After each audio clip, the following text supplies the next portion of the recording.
All right. So, good night, good morning, good evening, wherever you are in the world. Welcome to the first episode of Day and Night Cricket. A nice, simple talk show. We're three pretty average guys, just discuss cricket day and night.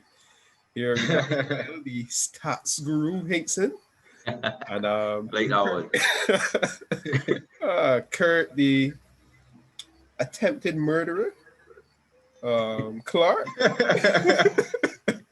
Are you gonna get her behind that name for me shortly? Yes, we're here to discuss some cricket. So basically, what we're going to be looking at today is the a review of the T20 series that has happened between West Indies and Sri Lanka. A review of the ODI series as well. We can dive into the Test series, the upcoming Test series, and a bit of the controversy that surrounds all of those. So yeah, good night, gents. I will give you the opportunity to, introduce yourselves, say a little bit if you want, and then we could jump right in. All right. Well, good night. I guess the youngest shall go first. I guess I go for it. All right. Good night, everybody. Kyle Hinkson. They call me the stats guru, I guess. I'm not really sure why, but I can try to live up to that name and provide some, useful information to the conversation as we go Okay.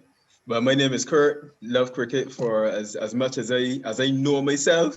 So I will try as well to give some useful comments to the show, and I will try to bring the stats as well as to quell the controversy. All right. So let's jump into it, man.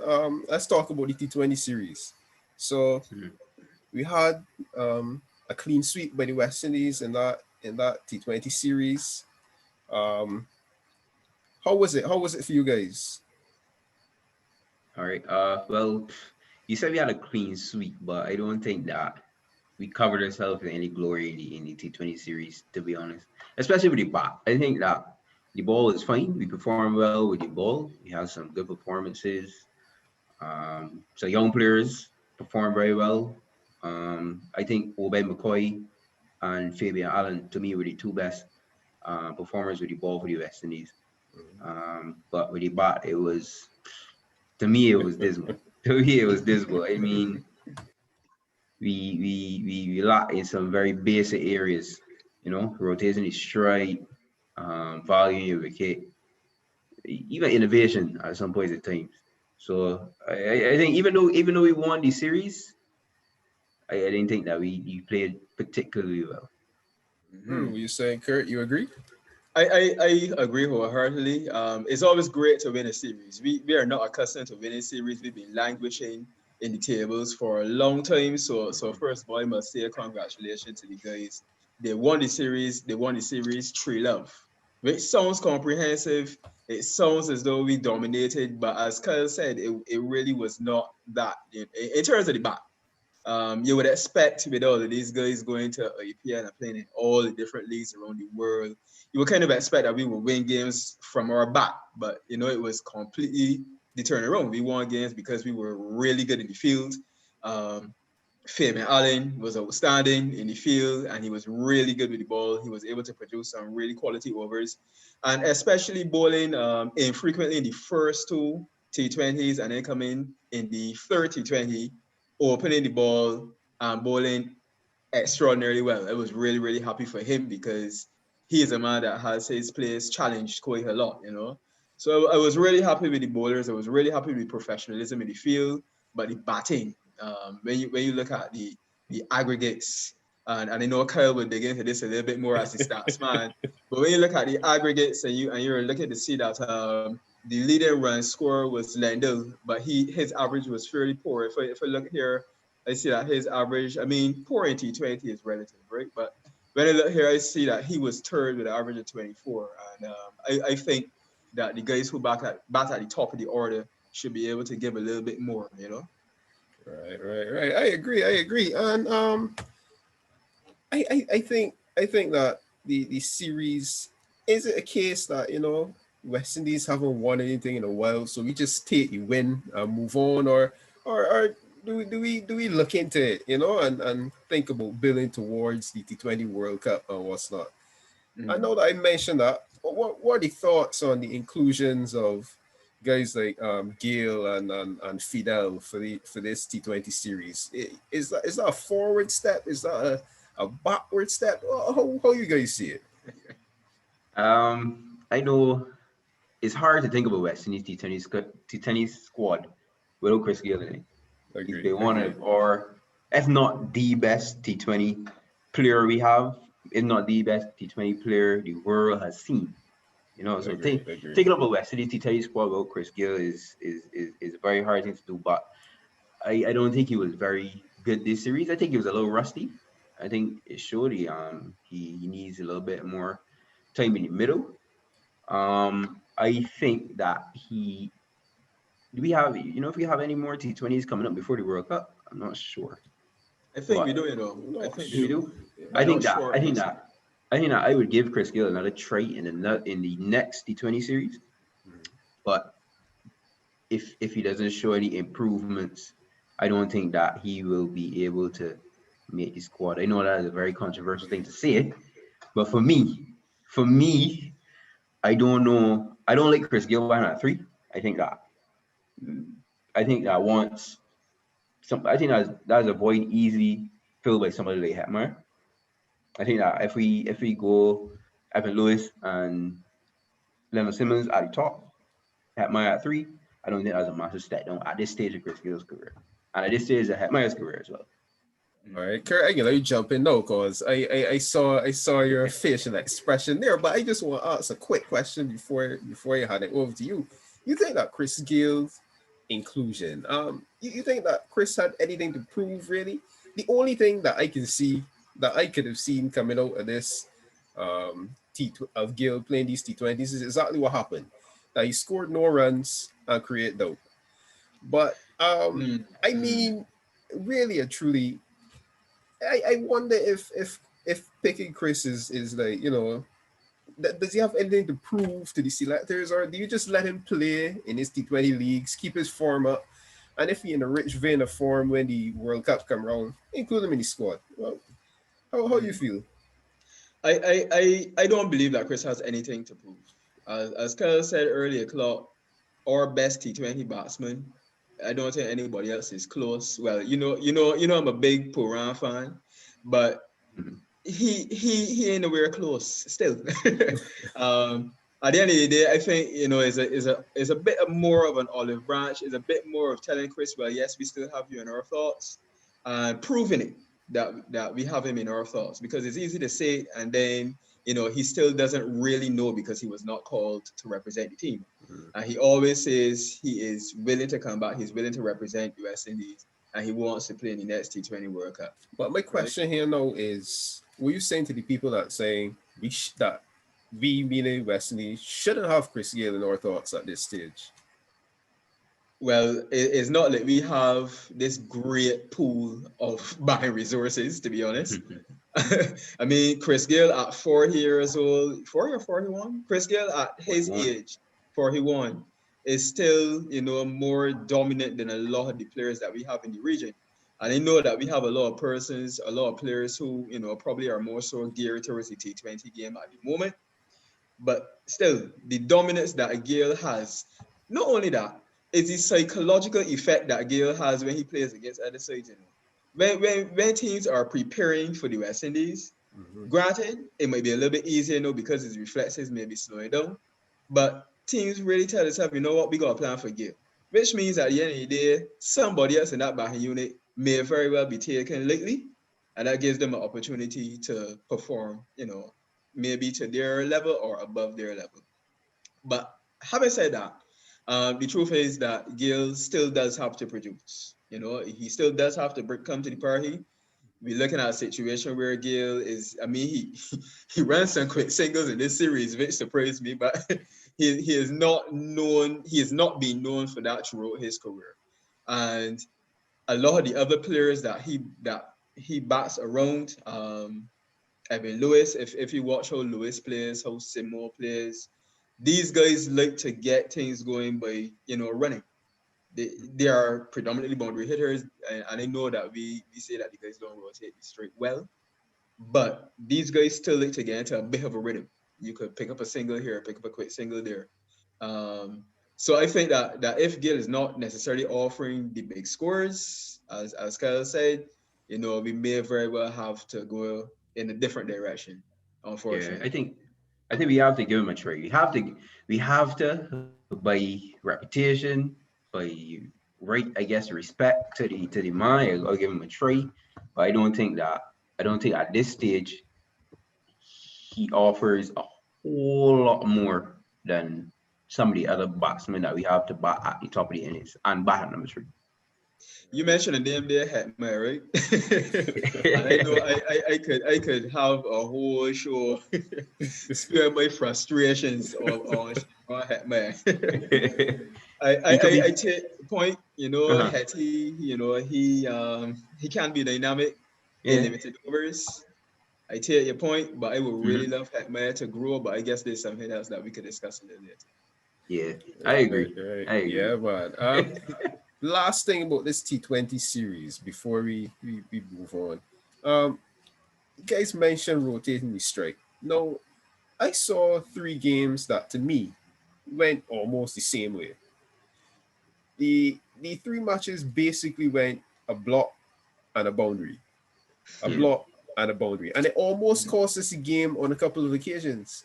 Yeah. Um, how you guys think that we could get around or fix that problem of rotating the strike? Is it down to the batsmen and their skills and techniques and what's not, or is it down to planning? What you guys think it is?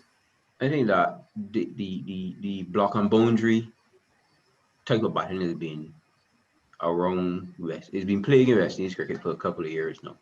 I don't think there's anything new.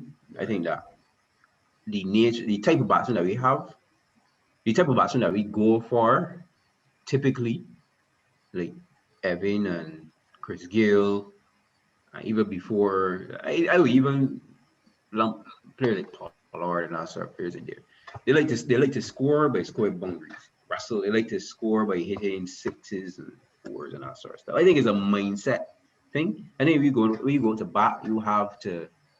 If you go in a mindset to hit boundaries, you can go and you go hard. I think that may cause you to not be in the frame of mind to want to get off straight.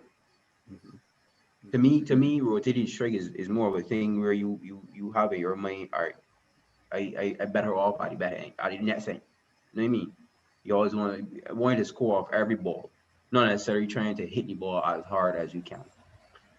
That's my opinion on it. I think that the type of batsman we have really kind of causing this problem. You call it a problem, but you know, Yeah, we the get you. guys have One is won. two World Yeah, Cups. but The guys have won. Exactly, I was gonna say the guys have won 2 World Cups yeah. doing it, but I think that the batting can improve. If you look at some other countries in the world, India, Australia, England, even though they hit boundaries, they got a lot of boundary hitting batsmen.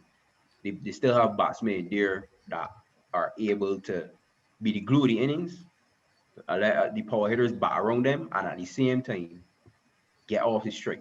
Get off the straight. They behind a run a ball or better. Right. So the When problem some of our power hitters not even behind a run a ball. So Yeah. the I don't want to use the word problem again, but Yeah. the issue the issue at hand here is that we have a team of power hitters Yeah, because we got team of power hitters. yeah, Simply put. yeah, Simply there's put. some of the most sought after players in T20 leagues Yeah. and they give performances in the other leagues and what's not. But I guess when you put them together and you just have power, power, power, power, power, power, Correct. power, Correct. this is what we get. We win some games handsomely, Correct. we lose some handsomely, and we struggle Correct. to win some, as in the series that had just gone on. Yep. But let's move on and jump into the 50 over series. And Kurt, we won that series again. Um, the proverbial black wash, as I like to call it. And what were your thoughts on the series in general? We saw some good performances from some players. We saw Shea, have to mention him for sure. But in your opinion, how was the ODI series? Well, I was very impressed with the ODI series. So if winning the T20 series was here, I was absolutely here with winning the ODI series and the manner in which we won it. There are a number of positives that I can draw from it. Shea, of course, the man is a run machine in ODI cricket. As you guys mentioned earlier, we have a glue guy who can stand up there, who can anchor the innings. But the thing is, we have other players who are accepting that role as well. Because when you looked at the third ODI, Bravo was able to glue the innings together with his century. And even in the first ODI, and I have tremendous credit for Evan, or the first or the second, for Evan Lewis when he made his century and the manner Second in one, which, yeah. Mm-hmm. yeah, the manner in which he made the century. Because I was Very very much so. disappointed in him in the T20s because in the first T20, we were chasing down 130 here or something. So, Evan Lewis, yes, he was beating the ball, but to me, batting with reckless abandon. And when he got out, when he should have finished the job, in my opinion, we were way ahead of the game. The collapse came. Mhm. And we continue to hear in our planning that the batsmen are supposed to be a bit greedy and bring home the game. So I saw none of that in the T20 series, but I saw all of that in the ODI series. So politics with the Bahrain, politics with the top order batsman bringing it home, being greedy, Jason Mohammed turning into the leading spinner or slow bowler. Oh boy. We had some comments about that. We had a conversation about that, Quinn. But the man has proven his worth so far. Think I As coming I out don't of know, retirement. you could. I don't know if he's a bowling or a batting or around at this point, but he merited his place as a batsman by being the leading run scorer in the Super 50. So he played his role admirably. Akil Hussein played his role. I mean, everybody complete team performance. And I just want to say something about Pollard. I am not generally greatest Pollard fan insofar as his representation for the West Indies cricket team. As a captain, I think he brings a little X factor. But I was very, very happy, and Queen, you could attest to this. I was very happy with him taking some responsibility in the third ODI and shepherding the team to victory. I think we have this thing where a lot of the big hitters are just that, but we have to be able to expand our roles as batsmen or as cricketers in general, adopt different rules in which we can build around and make the team a successful one. So I was very happy with pretty much every department. Nice, nice, nice. Kyle, how you saw the 50 over series, and also adding a word on Pollard's captaincy in both the 50 over and T20. Yeah, I thought the 50 over was a lot better. The performance is a lot better. The levels of performance are a lot higher than T20s. I could sit here and echo Kurt's compliment all night. But as he said, excellent from Shea Hope. I just want to drop a stat here, no, if I can, if I may. Start screwing. Shea Hope, 3 matches, 258 runs at an average of 86, 102 50s. Excellent. Excellent work by Shea. Queen knows how I feel about Shea already. Queen knows, I'm a big Shea. I am a Shea fan. Yeah, If I biggest ever Shea was fan. one. But but I think that Shea batted very well. He's scoring the 100. I was a little bit disappointed. I'm not gonna lie, I a little bit greedy for Shea. I was a little bit disappointed by the dismissals in the next 2 games because I thought that those could have been hundreds too, to be honest. True. I thought that he could have really bring home the game. I think it was the second ODI. I think that I can't remember. It might be second, maybe first. But I thought he could have brought home the game. But I was very impressed with Evan as well. I think that we saw a different side of Evan this series. Yeah, boy. Um, Especially for the in the 100 that he scored. I think that Evan, looking at the test team, looking at that second opening spot, and he's saying to himself, if I could stand up and bat and score some runs, there's no reason why the men would not pick me. Yes, You very know, so that, interesting. Very interesting. I think that that's exactly what's going on there. I think that West Indies cricket could start looking at Evan Lewis for the second opening spot in that test side. I think that we've seen it. We've seen it work before. Chris Gill, the hitter, so to speak. David Warner being that energetic batsman at the other end in the Australia team. I think that if if Evan continues on and he has a good 4 day tournament, if he plays, I think that That's he the could question. definitely put himself in contention if he plays. That's the thing. He could definitely put himself in contention. He can't hurt by playing the cricket, you know. Mm. The bowling, I think, solid as always. Sri Lanka is not the right now doesn't have the strongest lineup, but I think that we perform satisfactory with the ball. And Pollard's captaincy, excellent, excellent. I think that Pollard is the best of the three captains that we have at the moment. Well, four if you want Jason in there, you know. but but yeah, I think he's the best right now in terms of innovation, field placing, in terms of rotating the bowlers, in terms of attacking captaincy, really putting the pressure on the batsman, really, shifting pressure off his players. I think he's definitely the best that we have right now. So he's doing a very good job. I'm not the best. I'm not the biggest Pollard fan in terms of his batting, but in terms of his captaincy, I don't think he's put a foot wrong. So keep Agreed, going agreed, agreed. Definitely, definitely. Props must go to Pollard for the way he for handled sure, the troops in for the sure. two white ball series that we just had. You mentioned some fairly interesting factors there, which can lead us now right into this preview of the test series. Because this is the part where I expect things to get a little bit more fun. So this test series now.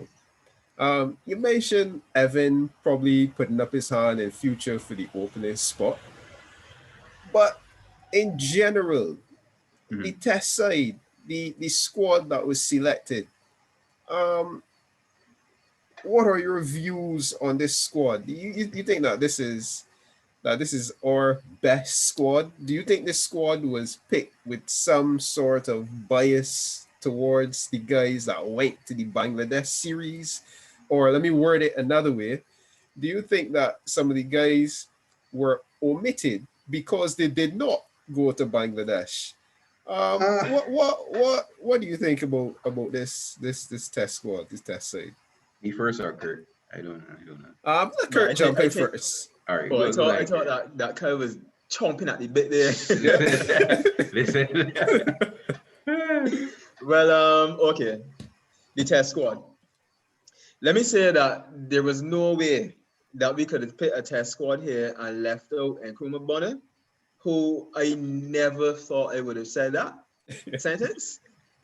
And we could never have picked a test squad and left out Kamiris, right? Now, if guys play well, in my mind, and they merit selection, then the selectors should continue with them, right? So, are we talking about captaincy later, Yeah, or that's the easy we can discussion? touch on the captaincy for sure, but we can touch on that a little bit later. Okay, Hot cool. topics. Yeah. So having said that, I have to go with them, which means it becomes a little bit difficult to select some of the other guys who were in there before. Now you spoke about bias towards the guys who went to Bangladesh. You could perceive it as that. But look, we talk about big boys, right? But the big boys, so-called, don't have the statistics to back them.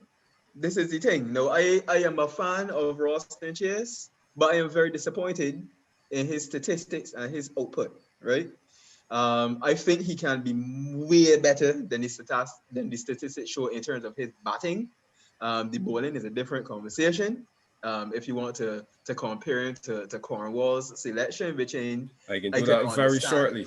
Very Okay. shortly. I could understand his selection perhaps over Cornwall, but at the end of the day, it's still a good message to send to Ralston. At the end of the day, you have to make runs, right?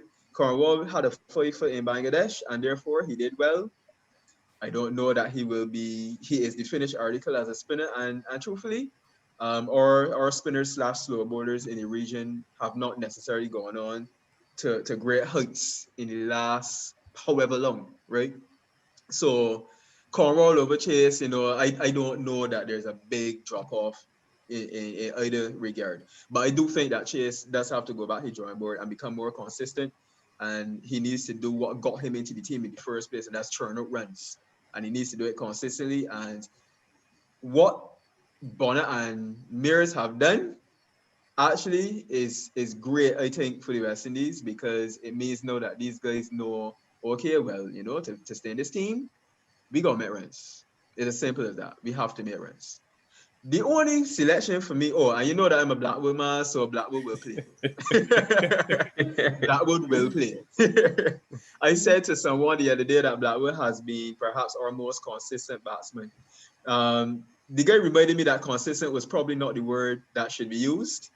But at the end of the day, Blackwood has not really put a foot wrong, aside from not making more runs. He hasn't put a foot wrong, and by virtue, he has merited his place and his ascension to vice captaincy. I'm very happy for him, because we have to pick a team. We have to pick a team, and then we have to pick a captain, and then we have to pick a vice captain, right? Mm-hmm. And I don't know that anyone else is there. If Jason is not going to be the captain or vice captain, I don't know that there's anyone else in there in that team that will merit selection in the 11, that I could put above Blackwood right now. You see, I could make that exact argument for Ralston Chase, that he hasn't really put a foot wrong except being consistent, which is the same argument you made for Blackwood. But I can let Kyle jump in here because he's jumping at wait. Consistent in what regard? Consistent. Well, you gonna tell me how consistent Blackwood was. Well, I gotta wait for the stats guru to come and tell you that Ralston Chase average in Test cricket is less than 30. For all the technical ability he has, Ralston Chase should easily be averaging more than 35. I agree. I can't disagree with that. I can't disagree with that at all. However, at one point before Kyle gets deep down into his analysis, for me the only batting selection, I mean, Campbell, there's nobody else knocking on the door.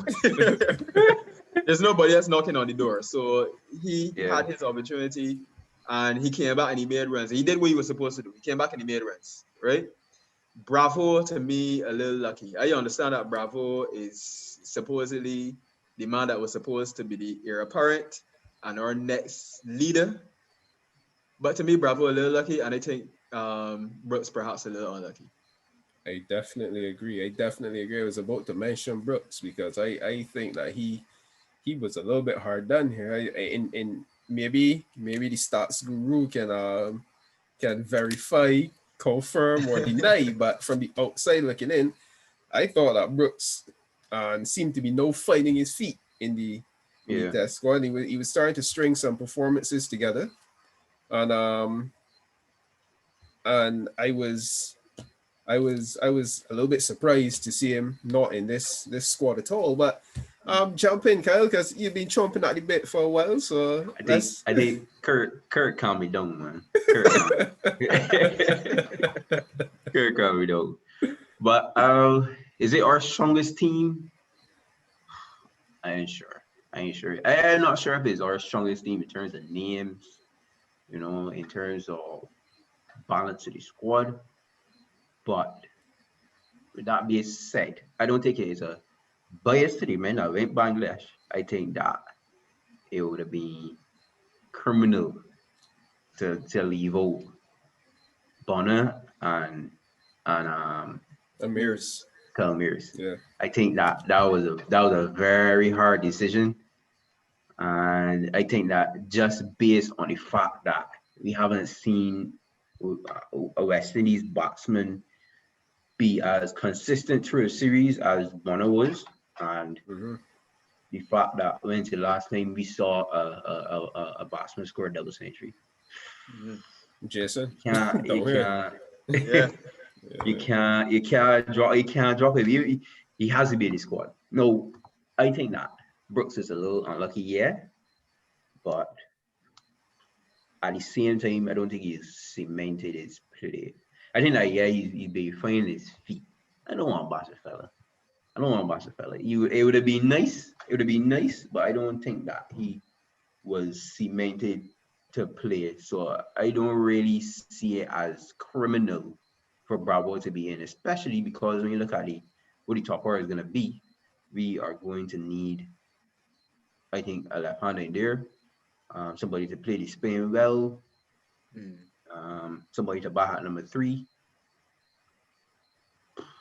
I know it's tough because Bravo has to be scoring many runs, but at the same time, he's just coming off 100 in the ODI series, so I can be positive and say that Bravo was the. I can be positive and say that I can just wait and see what he does. I can't say it is a wrong pick, but So I have a question here. That might stir up a little bit of controversy. You know, I like to play devil's advocate. Yeah. Had Shamar Brooks gone to Bangladesh, had he scored or failed, regardless. All right, let's not say regardless, because if he scored, he would have earned his spot. There. Correct. Had he gone to Bangladesh and failed to score, failed to make an impact, would he still be omitted from this squad? I think that's tough. That's tough, Wayne. That's tough. I would have if he had gone to Bangladesh, he had not scored, I would not have picked him because he has not cemented his play.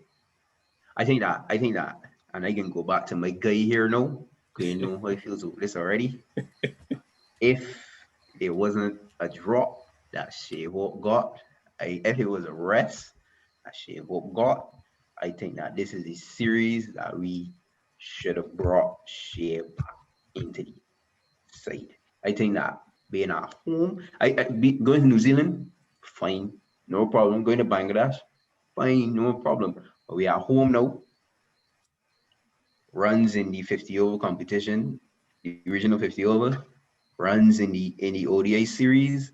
I don't see why. There's no reason why she should not be picked. In my opinion, in the test team to play on Sunday. Kurt, what do you say?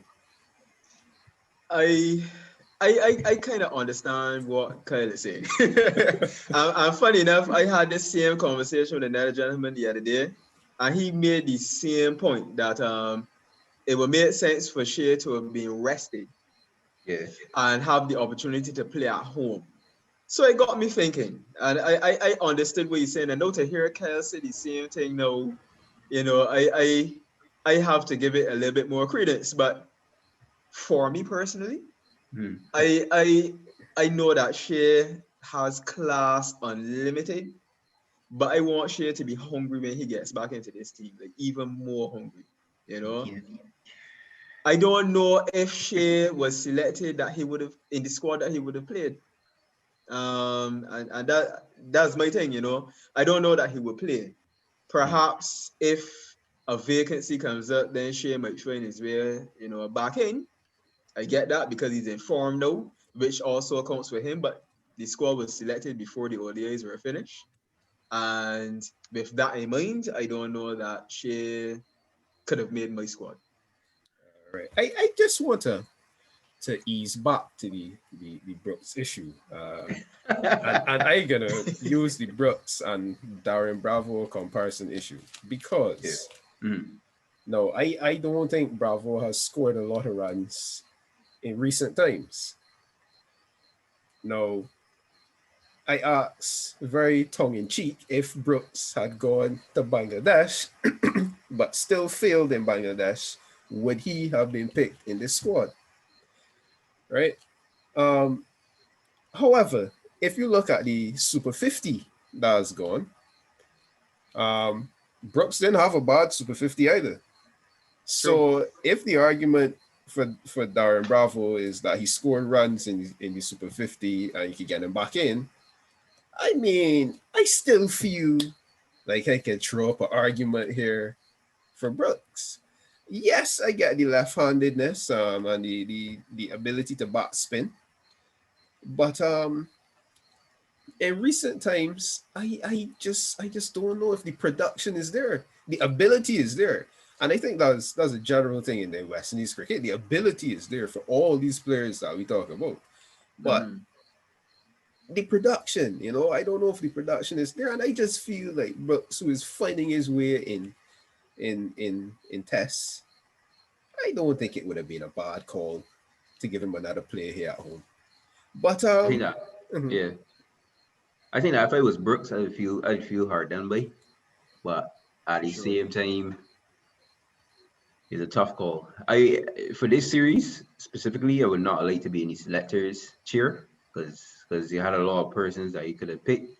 I mean, you're leaving out Roston, the actual vice captain of the team, somebody who would have brought balance to the bowling, somebody who even though he's not producing as much as he would like with the bat, still definitely has the ability, and I think he's performed very well at home as well. Even though, as Kurt said, he's averaging 29 right now with the bat and test cricket, but it's a tough call But to see, my leave out. question though is who is Yeah. averaging much more?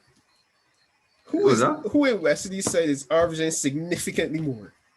Nobody. Well, that is a Nobody. good point. That is a good counterpoint. So you can't leave out the man and tell me that he's averaging 29 because nobody ain't averaging 40. So But you see, True. so when you look at a player and the player obviously oozes talent, you know that this player can do a lot better. Sometimes a drop, a little rest is a good thing, The Well, man can become hungrier. I don't know if I buy that, Kerr. I think Cornwall for Roston is an easy, simple, and very much I ain't gonna think about it twice kind of swap. But the thing about it, we talk about Blackwood. I mean, not Blackwood. We talk about Bonner and we talk about Kalmir. But Cornwall was another man that performed very well in Bangladesh. And after that series, Queen, how you can drop Cornwall? How you can drop Cornwall? But that's the thing. He How you can drop produced. Cornwall? He How you can produced. drop Cornwall? Yeah, the man producing with the ball. Fair Very enough. consistent. He can drop Cornwall. Well, I guess that's why I asked if this was our best side at the start of the conversation. I don't think it's our best thing. And I guess I don't I think it's our guess no, we seeing where people in general might have their differences and might think about one man ahead of the other.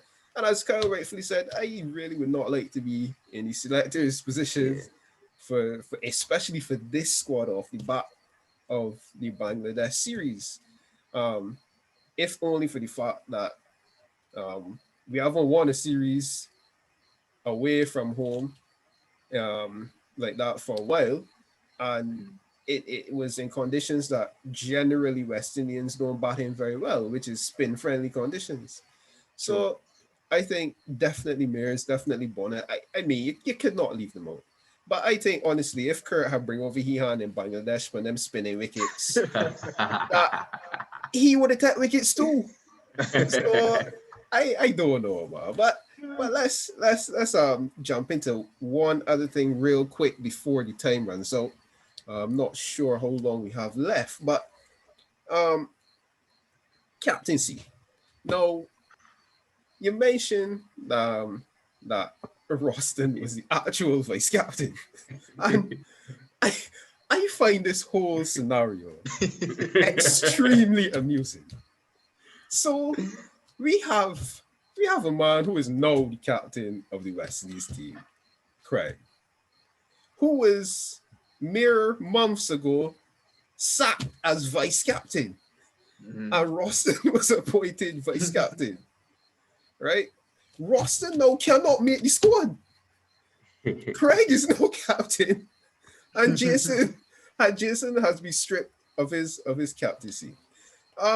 So first off, what do you think about the change in Test captain? The change from Jason to Craig? Yeah, I mean a lot of people have been voicing their opinions on it.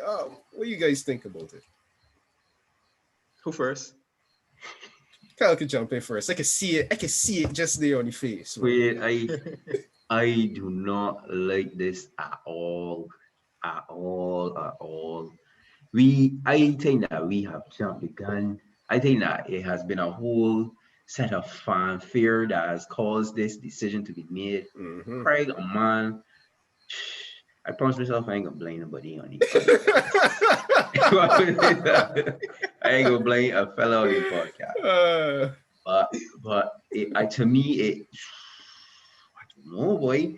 Oh, just about a year ago, man dropped as the vice captain of the team. One series missed by Jason. For me, Jason has been his best cricketer over the past 3-4 years. Yeah, I for sure. don't think I don't think anyone can argue that. Honestly, number one. So why are you dropping Jason as a captain? Is it? I mean, if it is an issue, if it's an internal issue that we don't know anything about, Right. If it's a case where Jason say, "Nah, I ain't want it no more," or if Jason tells somebody the wrong thing, or is it some sort of HR internal issue? Fear, but Jason has been. I think the West Indies have to say they perform well is hard. It's tough because when you look at Jason's record, it's not the best either. But I don't think that what Craig has done, what Craig did in Bangladesh, only warranted him taking over the spot that Jason was doing, because I don't think that the job was 1,000 times better than what Jason was doing. Mm-hmm. He bowled himself. He took some wickets. You know what I mean? But Jason bowled himself too. And Jason saved wickets all the time. So to me, it's tough. You would say that, all right, well, was he innovative in his field placing? Was it outstanding in three tests? I mean, at the same time, we won those two tests, but a man scored double century on debut, which has never happened. Chasing 350 on the final day, which is not something that's happened every day. And then Bangladesh can chase it was 150 or something like that. 100 something. Yeah, exactly. Bangladesh can chase 150 these things. So to me, if Bangladesh without Shakib, without their best player, if Shakib was playing, would we be in this situation right now with Craig as captain? I don't know.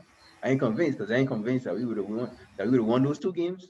So I don't really like the decision, but at the end of the day, it's the decision that's made, and we can go live with it. And I hope that he does well.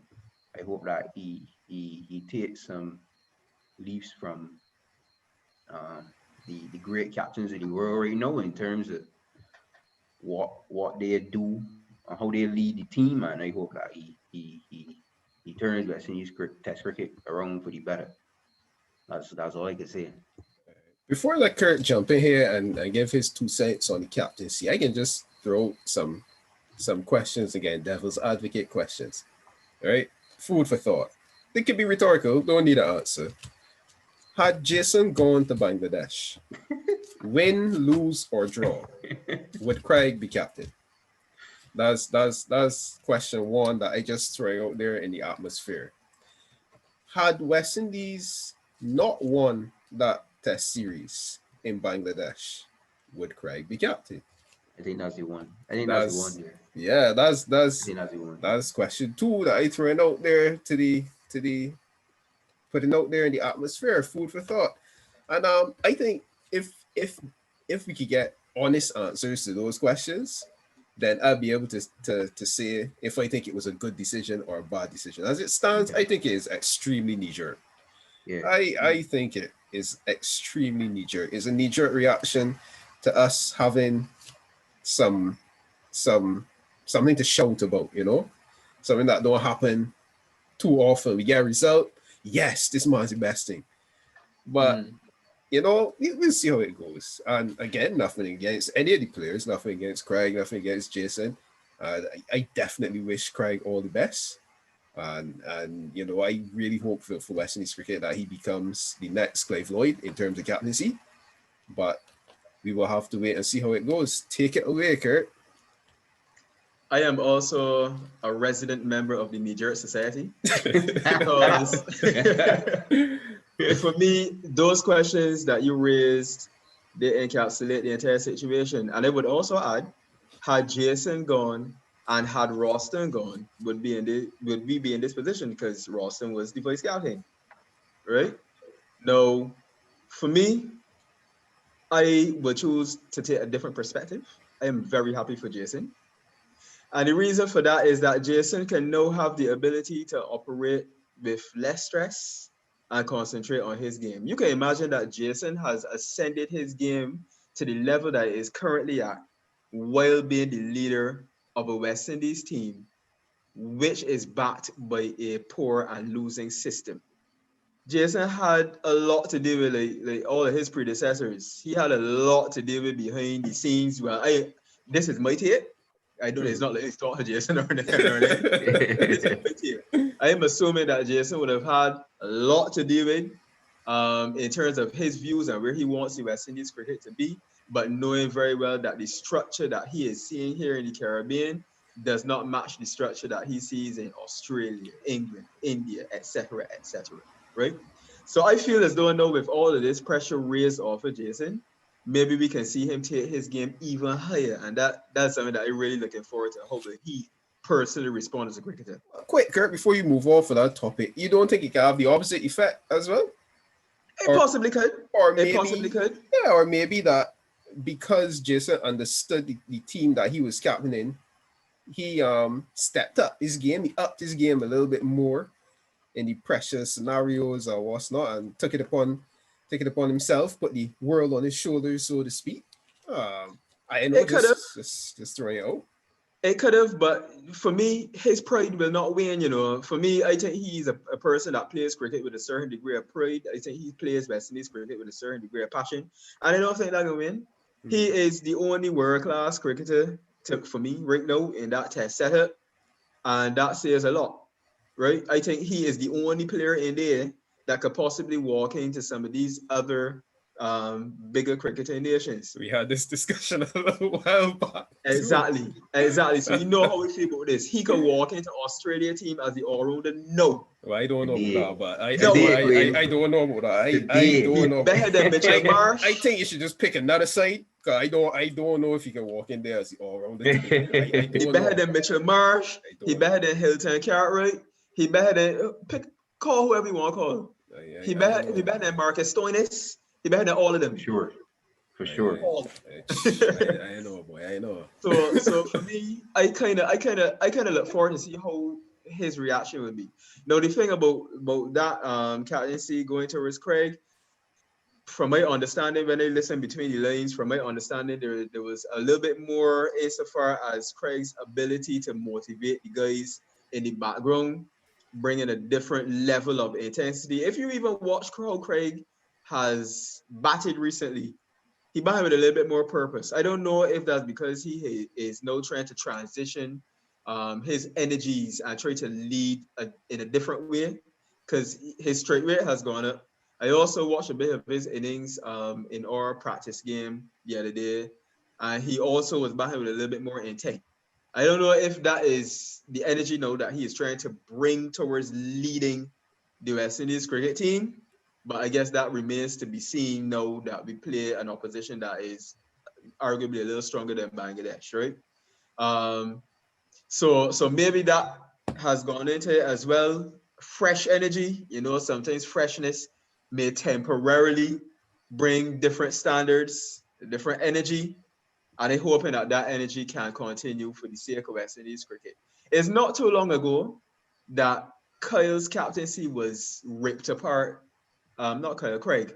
That Craig's captaincy was ripped apart in the opportunities that he had to lead the West Indies limitedly and the Pride. Right? He was seen as from all accounts, as a very negative captain and this, that, next to the third. He may have had the opportunity to learn, right? And another point that I would add to that is that when Jason captained in the regional Super 50 the other day, the man's captaincy was ripped 2 threads. So he was under substantial pressure he was under pressure before because I think, guys have short memories. Jason led us and we beat England. But he back, right? That wasn't too long ago. Mhm. Yeah. But soon after, his captaincy was ripped apart all the way down to the regional Super 50 when it was said that he's the poorest captain since I don't know what, right? So having that pressure now, and then having the team perform well, coincidentally, under Craig in Bangladesh, maybe the right hand truly was on the wall. Maybe it's a situation where, it may have been a pressure situation for Jason. I think he performs well under pressure, but you really never know. You really never know what's going through a player's head. You never really know what's going through the selectors. But we know we're going through selectors' head. But we never know what's going on in the background, so to speak. So I think there are a lot of points that we could ponder. And all in all, I wish the team the best. I wish Craig the best. And I hope that, he can go on to be an outstanding captain. He's working with the same system, mind you. He's working with the same lack of first class cricket, mind you. He's working with a lot of progression from us being good on the 19 talented cricketers to producing at the first class level consistently, mind you. But let's hope that he can find a way to turn that around. Maybe he has a magic wand. let's hope. Yeah, let's hope that the same argument I throw, not argument, the same theory I throw for Jason works for Craig, that he assumes leadership and ups his game and Can we say though? West Indies. Mm-hmm. Can we say though that the can we look at it in a way that the team that went to Bangladesh might not necessarily be the team that is always playing Test cricket for the West Indies? I know you said that Craig was a great motivator for the squad and that sort of stuff, but being real, when the Ross and Chases come back into the side, when Shea comes back into the side, when my guy Hetty comes back into the side, because he will at some point in time. Will when Puran makes his test debut, when Puran makes his test debut, That's what we're talking about.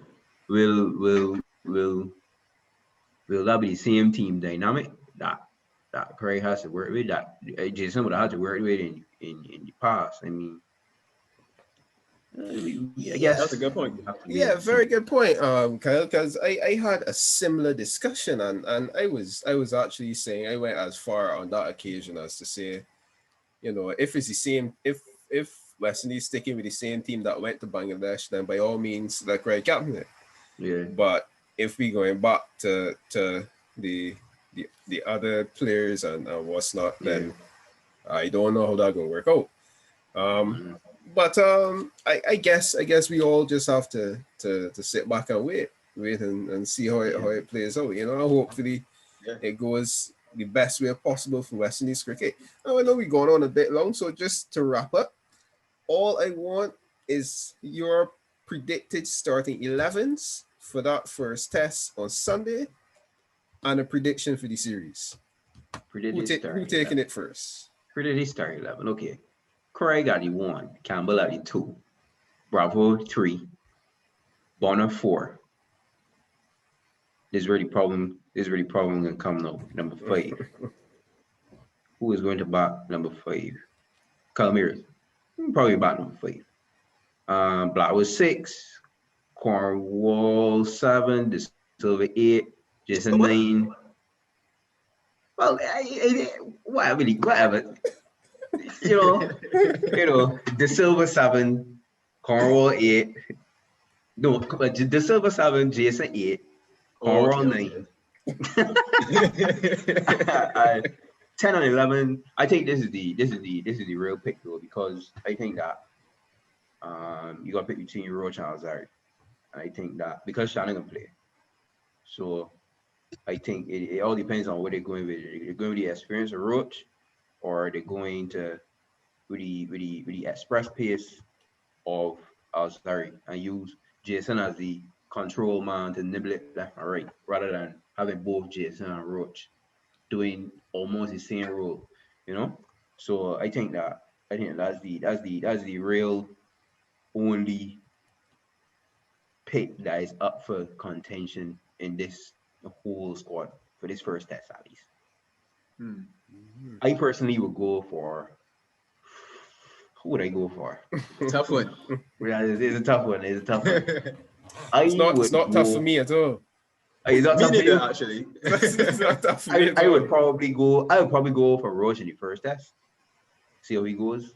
But because he wasn't really effective in Bangladesh on the slower pitches, the pitch in Antigua is not the quickest. It's kind of almost the same. I would probably go for Roach in the first test. Go with the trade and true to start off, and if it doesn't go well, I would have to switch to Alzari as the man that I think is going to be leading West Indies fast bowling attack for years to come. Okay. I actually was waiting for Quinn to jump in there, but he didn't. I was going to let you take it. I was going to let you take it. My major thing about this squad is that for me, you see, I spoke about Ralston, but not having Ralston to me is still a little bit problematic, right? And I know it's kind of difficult to find a place for him unless he was getting back at 3. It's not hard at all. Well, fair enough. Well done, Cornwall in Bangladesh. Bring the water. But you see, that's my thing, That's my thing. For For me, Cornwall still got to play, but now we're looking at a situation where we have to play 4 bowlers. And it means that Craig ended up probably bowling more overs than he probably should, unless Kyle Mears bowls a good few overs as well, because we're looking at Jason. For me, I gotta pick Roach, because if we're looking at a bowling partnership, I have to include Roach simply because he applies more pressure than Alzari. I know that Alzari has really great attributes, and I'm still waiting for him to piece it all together. And obviously, he's a young man; he's learning, right? I do think that he has a great future as a quick for the West Indies, but for me, he still leaks a lot. And if we are going to be hunting as a pack, I gotta go with Roach. And even if Roach doesn't take a boatload, he probably will create wickets for Shannon, and he probably will create wickets, as we have seen, for Jason Holder and perhaps Cornwall as well.